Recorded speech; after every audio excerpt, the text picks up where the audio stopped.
Hey guys, welcome back to my channel. It is Callie Dream. So today I am getting my hair done. I'm going to get a closure sew in, and the hair that I'm going to use is called Alley Pearl, and it's going to be a loose wave. So I got 3 20-inch bundles and 1 22-inch closure. And I know you're like, why did you get a longer closure?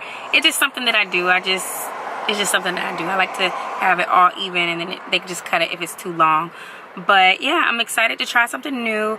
My favorite hairstyle, I'll say, is like the straight hair, like the middle part straight. But I'm trying to like switch it up a little bit, show you guys some different styles and also different brands. Let me close the door because it's making too much noise back there.